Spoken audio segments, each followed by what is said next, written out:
안녕하세요. 크립토TV입니다. 오늘은 아주 살짝 반등이 나온 이유와 큰 반등의 조건, 그리고 제가 현재 사고 싶은 해지 자산까지 알아보도록 하겠습니다. 정말 조족지혈이긴 하지만 조금 오르긴 했었잖아요. 일단 소폭 상승의 이유를 그냥 몇 가지만 살짝 알아보도록 하겠습니다. 어젯밤 10시 반 무렵에 12월 CPI 수치가 예상치에 부합하게 나왔다. 예상치랑 부합을 했고요. 코어 CPI는 조금 더 낮게 나온 것 같습니다. 근데 사실은 이거랑은 큰 상관이 없는 거 아마 어제 깨어 계신 분들은 아실 것 같은데요. 어젯밤 10시 반쯤에 CPI가 예상치에 부합했다라고 하니까 또 한 번, 뭐 자주 있었죠. 개미 눈물만큼 오르다가 도로 제자리로 왔었다. 그래서 이거를 가지고 뭐 코인이 올랐다라고 보기에는 조금 어렵지 않나. 그리고 실제로 미국 주식들이요. 어제는 오랜만에 하락 마감을 했었거든요. 그래서 이거랑은 좀 큰 상관이 없는 것 같고, 그럼에도 불구하고 굳이 이제 물가에서 상승의 이유를 찾는다면 트루플레이션을 보는 게 좀 더 낫다. 예전에 소개를 드렸던 것 같습니다. 이게 제가 알아보진 않았지만 트루랑 인플레이션이 합쳐져서 정말 진실한 인플레이션이다. 이런 추정을 제가 해본 거긴 한데, 이 수치에 따르면 무려 1.74%까지 지금 물가가 떨어졌습니다. 미국의 공식 발표는 2.7%였는데, 지금 1% 정도 차이가 나죠. 이거 진작 2% 밑으로 떨어진 것 같은데요. 저는 이게 굉장히 중요하고, 실제 물가를 선행하는 지표다라고 생각을 합니다. 왜냐하면 매일 실시간으로 블록체인 상에서 모든 거래를 잡아내서 집계를 합니다. CPI나 다른 거, PPI 이런 거는요, 그냥 사람에게 한 달 전 거, 두 달 전 거를 물어보잖아요. 이거 물가 어땠습니까? 뭐 사람 고용하셨습니까? 이런 여론조사인데, 굉장히 늦게 반영이 되는 감이 있지만, 이거는 그냥 거래가 나오면 즉시 블록체인 상에서 반영이 됩니다. 그리고 조작도 불가능하기 때문에 이게 굉장히 중요하다 생각이 들고요. 그리고 최근에 벌써 이제 관세가, 고관세 우리가 맡고 있는 게 1년 정도 됐습니다. 항상 전년 대비를 보잖아요. 그래서 고관세에 어느 정도 이제 적응도 했을 것이고, 그리고 석유값도 조금씩 떨어지고 있고, 특히나 이렇게 떨어지는 이유 중에 하나가 주택 임대료가 굉장히 많이 떨어지고 있다고 합니다. 그러니까 지금 이게 선행에서 떨어졌다. 이 데이터가 오히려 중요할 수는 있겠다. 참고로 소개를 드려봤습니다. 그리고 두 번째 뭐 상승의 이유를 지정학적 갈등에서 찾는 분들도 있는 것 같습니다. 특히나 최근에 이란 뭐 이 반정부 시위도 있고 트럼프 대통령도 관여를 지금 하고 있죠. 그래서 뭐 이런 게럿이라는 한 인플루언서 같은데요. 미국은 지금 이미 베네수엘라에 대한 조치를 취했으며 이거 체포했을 때 사실 조금씩 코인이나 주식이나 오히려 올랐던 기억도 나네요. 근데 다음 표적은 이란일 것이라고 추정을 하고 있습니다. 이런 지정학적인 갈등은 비트, 이더 주요 코인들로 이제 상승을 불러일으켰었다. 그래서 역사적으로 이분이 통계를 좀 좋아하시나 봐요. 그래서 중동의 지정학적 갈등이 올 때마다 코인의 특히 비트랑 이더의 한 달 이후의 가격 그리고 세 달 이후의 상승률을 한번 이분이 표시를 해본 것 같거든요. 위에가 비트코인이고 아래가 이더리움 그리고 뭐 이란 사태, 뭐 하마스 사태 이런 갈등이 있을 때마다 한 달 뒤에 비트코인이 어떻게 됐느냐 봤더니 한 13%, 14% 정도 오르더라. 그리고 세 달 뒤에는 20% 가까이 오르더라라고 통계가 나오네요. 물론 떨어질 때도 있었습니다. 뭐 여러 가지 다른 요인도 있겠지만 그리고 이더리움은 그것보다 조금 더 올랐다. 한 달 후에 한 27% 올랐고 세 달 후에는 38.7% 정도 올랐다더라. 아마도 이 통계를 가져온 분의 포지션에 이더리움이 좀 더 많이 있지 않을까 한번 추정은 해봤는데요.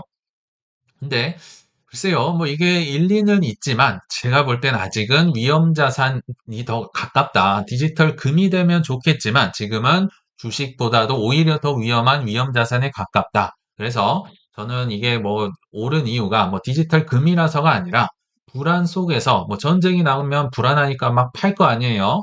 그 이후에 나온 조정 후에 뭐 큰 반등이 나온 게 아닌가, 그냥 출렁출렁한 게 아닌가라는 생각이 드는데 저는 결과적으로 이게 더 좋다. 지금 우리에게는 더 좋다라는 생각이 듭니다. 왜냐하면 이분의 말대로 정말 제도권에 제대로 편입이 되고 크립토가 돼버리고, 그리고 시가총액이 지금보다 한 15배 비트코인이 커져야 금의 시총을 따라잡거든요. 이렇게 커져서 진짜 디지털 금처럼 안정적인 역할이 된다면 불안하진 않겠지만 수익이 굉장히 낮겠죠. 그래서 디지털 금으로 정말 가버리면요, 우리가 먹을 갭이 없습니다. 변동성이 이렇게 크고 출렁출렁해야 우리에게 오히려 더 중요하다. 그래서 지금 현재가 하루하루가 미래보다는 현재가 훨씬 중요하다, 집중을 해야 된다라고 보시면 좋을 것 같습니다. 네, 이제 본론으로 들어가서요. 현재 큰 반등을 위해서 무엇보다 훨씬 중요한 게 뭘까요? 아까 뭐 물가도 있고 또 뭐 대법원 판결도 앞두고 있고 비트마인 주주총회도 있고 여러 가지가 이번 주에 있지만 가장 큰 거는 이자를 주느냐 마느냐. 클래리티 법안에 대해서 많이 들으셨겠지만 너무 중요해서 조금 더 가보도록 하겠습니다. 그리고 이 뉴스가요, 발표가 됐을 전후로 해서 크립토가 굉장히 큰 상승이 나왔습니다. 아까 뭐 CPI라든지 다른 뭐 베네수엘라 침공 이게 아니라 8시 반쯤에 오늘 아침에 나왔을 때, 이 뉴스가 나왔을 때 전후로 해서 아침에 올랐었거든요. 무슨 뉴스였냐면요. 미국 상원의 공화당에서 스테이블 코인 이자 지급을 금지하는 조항에 대해서 절충안이 도출됐다. 이 절충안이 그냥 나온 겁니다. 이걸 뭐 민주당을 설득했다든지 뭐 최종 표결에 올라갔다든지 이런 게 아니라 그냥 절충안이 나왔다는 사실만으로 저는 꽤나 긍정적이지 않았나. 왜냐하면 시간대가 정확히 일치하더라고요. 자, 절충안이 나왔다. 물론 민주당이나 일부 의원들이 이거를 이제 불만을 표명하고 이거 아직도 안 돼라고 얘기는 하겠지만, 그럼에도 나온 자체가 일단은 진행이 되고 있다는 증거겠죠. 그럼 이 절충안이 뭐냐? 오늘 오전 방송에서도 들으셨겠지만, 스테이블 코인을 들고 있는 것으로는 이자를 당연히 안 주겠지만, 결제에 쓴다든지, 디파이에 활용한다든지, 뭐 이런 뭐 활동성이 있는 특정한 조건을 충족하는 거에 대해서는 이자를 주겠다. 뭐 그러면 은행들 입장에서 이렇게 해도 되겠죠. 그거 플러스 뭐 은행 라이센스를 갖고 있어야만 뭐 이자를 줄 수 있게 한다. 뭐 이런 식으로 지금 왔다 갔다 하긴 하지만 아무튼 절충안이 나왔다. 이자 자체를 스테이블 코인에도 준다는 안이 이게 일단 좀 의미가 있는 것 같아요. 자, 그럼에도 불구하고 미국 은행협회나 주요 은행 로비 단체는 완전히 뭐 머리띠 메고 지금 들고 일어났습니다. 예금 기반을 잠식해서 지역은행의 대출 여력을 위협한다. 우리로 따지면요, 뭐 신협이나 새마을금고나 뭐 동네 신한은행, 뭐 우체국 이런 데 안 갈 거라는 겁니다. 대출을 안 받고 뭐 코인베이스나 뭐 디파이나 이런 걸 활용할 수 있잖아요. 충분히 이자를 받을 수 있으니까 큰일 났다는 거겠죠. 그래서 예금이 줄면 지역 경제에 수조 달러 규모의 대출 공백이 발생할 것이다. 신협, 뭐 농협, 뭐 JP모건 이런 데 안 간다는 겁니다. 그래서 이 클래리티 법안의 핵심은 은행의 로비가 정말 막판까지 변수로 작용하지 않나 이런 생각을 해보거든요. 그리고 그야말로 정말 총공세를 엘리자베스 워런과 JP모건, 종필이형 조합이 지금 펼치고 있고요. 온통 지금 코인리스에는 이 소식만 앞다투어 다루고 있습니다. 그만큼 중요하다는 뜻인데요.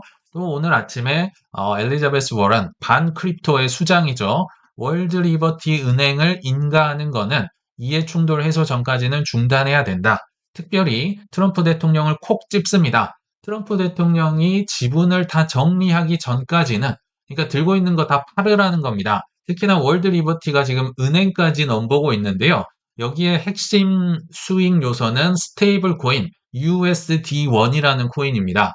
USD1, 이 원이요, 에어포스 원 할 때 그 원이에요. 대통령을 상징하는 스테이블 코인을 이제 트럼프의 일가 친척이 들고 있으니까, 와, 이거 뭐 전통금융 입장에서도 막기가 너무 버겁겠죠. 그래서 트럼프 대통령 이거 싹 다 팔아라. 안 그러면 은행 인가도 안 해주고 클래리티 법안도 절대 통과시키지 않을 것이다.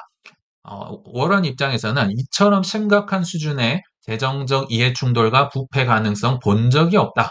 야, 너무 냄새가 난다. 뭐 이런 식으로 공격을 하는 거죠. 그래서 지니어스 법안을 통과시키는 과정에서는 충분히 다루지 못했기 때문에, 그러니까 보자 보자 하니까 내가 대충 좀 통과시켜 줬더니 야, 이제 이렇게까지 하네라고 하면서 클래리티 법안을 심의하는 과정에서는 반드시 문제를 바로 잡아야 한다. 이렇게 지금 강력하게 주장을 하고 있다는 거죠. 여기에서 지금 이해 충돌이라는 거는요. 근데 제가 볼 때는 엘리자베스 워런 입장에서도 주요 목적이 아닙니다. 이들의 주 목적은요, 이자 금지예요. 제발 스테이블 코인에 이자를 안 줬으면 좋겠다지. 지금 트럼프 대통령의 지분을 뭐 사고 팔고는 사실 후단에 뒤에 뭐 해도 되고 안 해도 되는 그런 사실 본질이 아니거든요. 비본질인데 이걸 지금 가져왔다는 이유는 이들이 이거를 협상 수단, 협상 카드로 쓰고 있다. 오로지 나는 이자를 금지를 하면 된다. 가 주요 목적이지 사실 이런 거는 좀 부차적인 거라고 저는 개인적으로 생각이 들거든요. 저만 이런 생각을 하는 게 아니라 코인베이스의 부사장도 이런 얘기를 했습니다. 지금 클래리티 법안을 다루는데 이 사안, 이자를 놓고 빼는 거 이거를 지금 왜 얘기를 하고 있느냐. 지금 7개월간 은행들이 로비를 놓고 압력을 하면서 핵심을 비본질적인 걸로 본질을 뒤틀고 있다라고 지금 비판을 했다라고 하거든요. 저는 이해가 됩니다. 왜냐하면 클래리티의 본질은요. 클래리티가 분명함, 명확함이잖아요.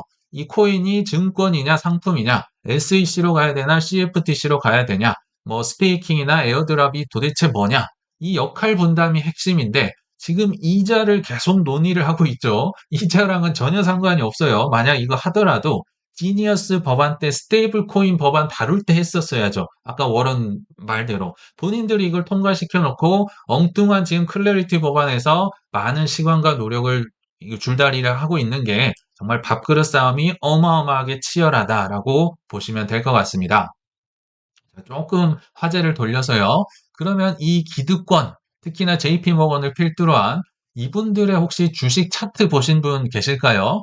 기득권의 주가는요, 이런 모습입니다. 아마 보시면 놀라실 텐데, 뭐 거의 최근 2년 가까이의 차트를 가져와 봤는데요. 뭐 이거는 엔비디아 저리 가랍니다. 뭐 쭉쭉 뭐 테슬라, 엔비디아처럼 올라가는 왜냐하면 큰 뭐 혁신이나 뭐 어려움이 없이 사실 예대 마진으로 이렇게까지 엄청난 돈을 벌어 들이니까 그걸 두고 기득권 그리고 뭐 혹자들은 이제 일도 안 하면서 돈을 엄청 많이 성과급 파티한다 비난하는 이유가 이겁니다. 일상에서는요, 예대 마진으로 엄청난 돈을 벌어 들여요. 이게 전체 매출의 제가 알아보니까 JP모건은 42%, 약 절반을 차지한다고 합니다. 그리고 위기 때마다 뭐 예를 들면 23년도에 뭐 퍼스트 리퍼블릭 은행 막 이렇게 헐값에 인수를 하고 하면서 엄청난 또 덩치를 키우거든요. 일상과 위기 이 어느 때나 그냥 우상향하는 조합으로 엄청난 수익을 거둬왔습니다. 근데 뜬금없이 이제 비트코인이란 게 나타났거든요. 근데 오전판에서도 좀 많이 소개를 했지만 14년도 1월부터요. 이 종필이 형은 비트코인 못 막는다라는 걸 알고 있었습니다. 처음에는 비트코인은 끔찍한 가치 저장 수단이다, 뭐 튤립이다, 뭐 사기다 엄청 얘기를 많이 했었죠. 근데 같은 해입니다. 14년도 말에 종필이 형이 사실 우문현답을 했거든요. 비트코인 이거 못 막을 것 같아. 왜냐면 탈중앙화 돼 있어가지고 이거 제거가 불가능한다. 뭐 어디 막 바퀴벌레처럼 계속 튀어나온다는 거를 이미 알았어요. 그래서 이때 당시에 종필이 형이 무슨 얘기를 했냐면 결국은 비트코인은 정부가 규제할 것이다. 와, 뭐 10년도 넘게 얘기를 했지만 결국은 이런 사태가 벌어졌네요. 뭐 ETF가 나오고 제도권이 나오고 하면서 정부가 규제할 것이다. 이미 알고 있었어요. 못 막는 걸 알고 있었기 때문에 어떻게 했을까요? 당연히 준비를 했겠죠. 작년부터 해서 사실은 굉장히 오래전부터 이 예금의 구멍을 막기 위해서 예금 안 쓰면요. 탈중앙화 디파이 쪽 쓰고 뭐 코인베이스에서 쓰고 하면 예금 뭐 대출 받을 이유가 없어요. 은행에서. 그러니까 JP모건이 뭘 하고 있습니까? 예금의 사촌격이 있습니다. MONY, 머니라고 이름을 지은 것 같아요. 그러니까 뭐 MMF라고 해서 머니마켓 펀드를 만들어서 이거를 이더리움 위에 태웠습니다. 우리도 이거 팔아요. 이거 예금 사촌격 파니까 블록체인 위에서 24시간 실시간으로 이자도 주고 할 수 있으니까 이거 쓰세요라고 뭐 한 달 전이었나요? 이거 이미 런칭을 했었죠. 이거 비트코인, 이더리움 담보대출 뭐 신나게 지금 뭐 더 많이 할수록 더 많이 빌려주는 뭐 이런 것도 지금 우대 혜택도 넣고 있고요. 또 RWA 시대가 올 것이라고 한참 전부터 이분들도 알고 있었어요. 그래서 오닉스라는 플랫폼을 만들어서 이제 세상에 있는 모든 것을 올리려고 하겠지만 그럼에도 저는 이제 이 JP모건의 특징이 뭐냐면 어떻게든 퍼블릭한 거, 공공적인 거 안 쓰고요. 내가 만든 걸 쓰려고 할 겁니다. 그 구체적인 게 오닉스고 JPM이거든요. 그러나 결국은 유동성이 많은 대로 나오기 위해서는요. 이더리움, 뭐 아발란체 뭐 이런 거 써야 돼요. 그래서 결과적으로는 오닉스나 JPM도 저는 좀 한계가 있을 거다라는 생각이 들거든요. 또 여기 이 JPM이 뭐냐면 뭐 아시겠지만 JP모건이 19년도 2월에 만든 스테이블 코인입니다. 이미 뭐 한 7년 전쯤에 스테이블 코인을 만들었어요. 근데 막 이런 사태가 벌어질 것 같으니까 이미 자기 걸 진작 만들어서 이걸로 JPM으로 모든 스테이블 코인을 장악하고 싶었겠지만 그건 본인들의 생각인 거고요. 결국은 태평양으로 나오기 위해서는 이더리움으로 나와야 되잖아요. 그래서 이더리움 레이어 2인 베이스에서 이거를 지금 왔다 갔다 하고 있고요. 최근에 캔톤이라는 또 RWA 특화 그 블록체인으로도 올리는 상황에 있다. 그러니까 막으려고는 하는데 못 막는 걸 알고 있습니다. 그래서 지금 최선을 다해서 예금의 구멍을 막기 위해서 준비를 하고 있다. 결국은 뚫릴 것이다라고 저는 생각을 합니다. 물론 뭐 시간이 좀 더 걸릴 수는 있고 뭐 울퉁불퉁할 수는 있겠지만 만약에 이 클래리티 법안이 통과가 된다면요. 뭐 일단 전반적인 크립토, 특히 알트코인은 굉장히 큰 호재입니다. 분명한 거는 지금 비트랑 이더는 거의 분명합니다. 애매한 애들이 분명해지기 때문에 이제 기관급이나 ETF랑 이런 수급이 들어올 거고요. 특히나 코인베이스나 서클은 직접적으로 스테이블 코인으로 뭐 발행을 한다든지 이자를 주고 있거든요. 엄청난 혜택을 받을 것 같고 디파이 쪽 코인도 지금은 아직은 뭐 JP 모건 아래에 있지만 활성화가 될 수가 있겠다라는 개인적인 생각을 한번 해봤습니다. 그런데 뭐 지금 중요한 순간인 건 알겠는데요. 이렇게 한번 팍 올라버리면 제 개인적으로는 할 일이 별로 없는 것 같더라고요. 이렇게 떨어져 있으면 막 머리 아프게 뭐 어디서 현금이 나오지 뭘 팔아야 되지 고민을 하는데 올라버리면 글쎄요. 저는 이제 뭐 기도 말고는 할 일이 없는 것 같아요. 그러나 기관은 어떨까요? 기관은 열심히 준비를 할 거라 생각이 듭니다. 이미 여러 차례 말씀드렸지만 26년도 또는 25년 하반기부터 모건 스탠리, 뭐 뱅가드, 찰스 슈왑, 뱅크 오브 아메리카가 비트 이더 ETF를 사고 팔게 하거나 심지어 모건 스탠리는 은행에서 처음으로 비트 이더 ETF 만든다고 했었죠. 지금 최초가 나온 겁니다. 그리고 찰스 슈왑도 비트랑 이더부터 뭐 거래를 수행하겠다. 그러니까 큰 회사들은 큰 거 먼저 이렇게 들어가지만 우리 잘 아시는 그레이스케일 같은 데는 작은 거를 지금 준비를 합니다. 지금 뭐 가격이 처참한데요. AI 디파이로 베팅 분야를 확대하면서 검토 자산을 27개로 늘렸다. 누가 보면 약간 머리가 이상한 사람 같은 거죠. 이거 어디다 쓰려고 검토를 하고 있느냐. 이 검토가 뭐냐면요. ETF로 가기 전 단계라고 보시면 됩니다. 뭐를 이제 ETF로 만들까? 뭐가 상품성이 있을까? 인기 있는 걸 검토를 하겠죠. 그래서 트러스트 상품을 만들고 나중에 그 중에 또 ETF를 만들 텐데 그 지금 27개 후보군을 제시를 했는데요.